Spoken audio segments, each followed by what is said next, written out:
मला आता एक फार मी हे सगळं बोलणं चालू असताना मला फार वाईट वाटतंय ह्या पिढीसाठी कारण खरंच कारण काय आहे की नाही काही हेट्रेड नाहीये किंवा डिसरिस्पेक्ट नाहीये आणि काय झालं की त्यांच्यावर खूप प्रेशर आहे असं मला वाटतं की जे आम्हाला मिळालं नाही ते आम्ही तुम्हाला देणार आणि त्याचा ठेका घेतलाय काही लोकांनी नो ऑफेन्स चांगल्या अर्थाने आणि वी रिस्पेक्ट दॅट पण कधी कधी आम्हाला ते नको पण असतं म्हणजे आणि तिथे कॉन्फ्लिक्ट तयार होतो असं मला वाटतं आणि ते मिसइंटरप्रेट करतात की तुम्हाला रिस्पेक्टच नाही आम्ही जे तुम्हाला दिलंय तुम्हाला माहितीये का आम्ही लोकलनी खूप तास ट्रॅव्हल करून आम्हाला कूल कॅब नव्हता तेव्हा एसी नव्हतं तर ही आमची चुकी नाहीये तुम्हीच ते ठरवलं की तुम्ही आम्हाला देणार पण ते कॉम्प्लिकेटेड आहे आणि जसं दिवस थळी काका म्हणाले की कोणी राईट किंवा रॉंग चुकीचं असं काही नाहीये ते सगळे आम्ही ते प्रेम आहे शेवटी असं मला वाटतं आणि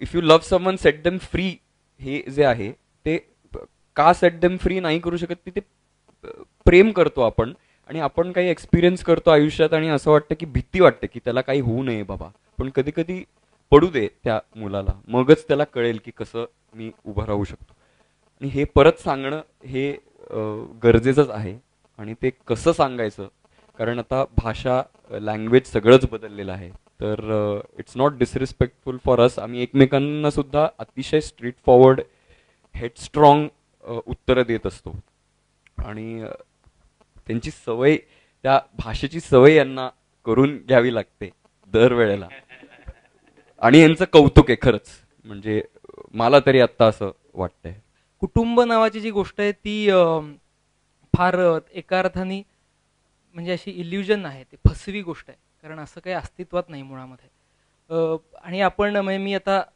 गेली अनेक वर्ष आम्ही सगळेजणच नाटक करतोय, तर नाटक ही फार त्या अर्थाने कॉन्स्टंटली नवीन नवीन कुटुंब बनवणारी भानगड आहे. ते नवीन कुटुंब तयार होतं, ते विरतं, पुन्हा नवीन कुटुंब तयार होतं, विरतं.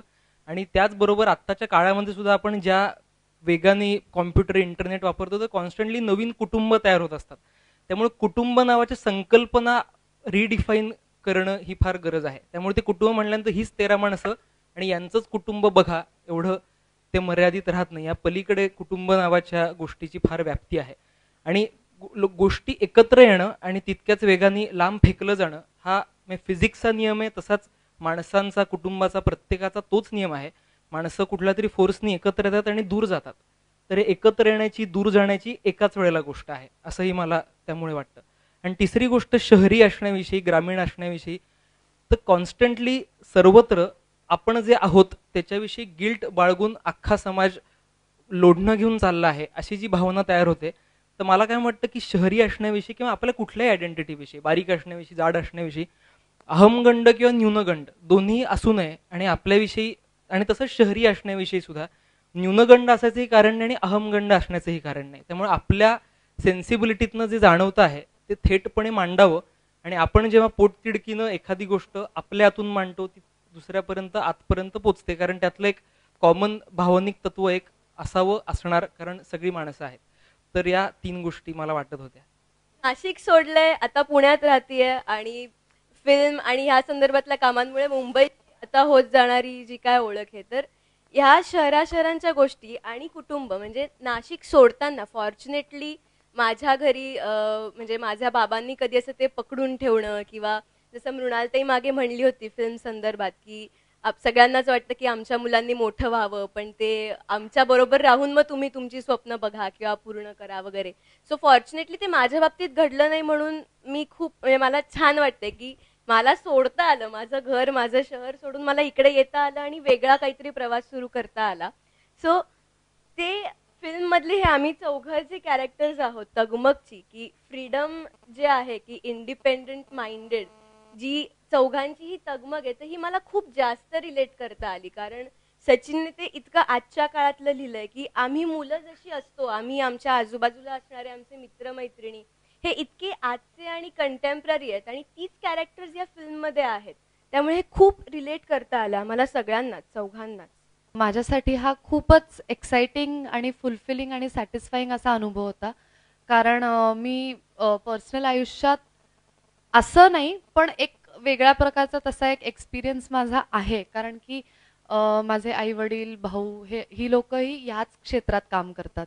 त्यांनी काय काय करून ठेवलं आहे, त्यामुळे त्यानंतर मी येणं आणि मी माझं काहीतरी करते आहे हे प्रूव्ह करण्याची किंवा हे एक्सप्लोर करण्याची तगमग कायमच माझ्या आयुष्यात असते. आणि जी मी या फिल्ममध्ये सुद्धा खूप रिलेट करू शकले, कारण की हो, हे ठीक आहे, हे सगळं छान आहे की आमचे आई वडील छान आहेत, त्यांनी खूप काय काय केलं आहे आयुष्यात, पण मी काय करते किंवा मी काय करू शकीन किंवा मी कुठे धडपडीन, काय होईल, हे एक्सपिरियन्स करण्यासाठी मी एकटीने प्रवास करणं, मी जाऊन 4 गोष्टी पाहणं, मी प्रयत्न करणं, मी धडपड करणं, हे फार महत्त्वाचं आहे. आणि जे माझं पात्रही या फिल्ममध्ये करतं आणि ती बिनधास्त आहे आणि ती जाऊन म्हणजे शी गोज फॉर इट. तिला माहिती आहे तिला काय हवंय, त्यामुळे ती अग्रेसिव्हली अटॅक करते. आणि त्याचे काही रेपकशन्सही आहेत जे ट्रेलरमध्येही दिसतात, की ती मारही खाते, ती ओरडाही खाते, असं खूप काय होतं. पण तरीही ती रिलेंटलेस आहे. म्हणजे त्यांनी तिचं जे एन्थुझियाझम आहे ते डॅम्पन अजिबात होत नाही, उलट ते अजून रिअश्युअर होतं. आणि जे मला वाटतं जी तगमग मला खऱ्या आयुष्यातही जाणवते ती ह्या गाण्यातही आहे, त्या शब्दातही आहे, माझ्या पात्रातही आहे. आणि या फिल्ममध्येही प्रत्येकाच्या पॉइंट ऑफ व्ह्यूनी एक इंडिव्हिज्युअल तगमग जी प्रेक्षकांना कुठल्या ना कुठल्या तरी लेवलला रिलेट होईल अशी दिसते, असं मला वाटतं.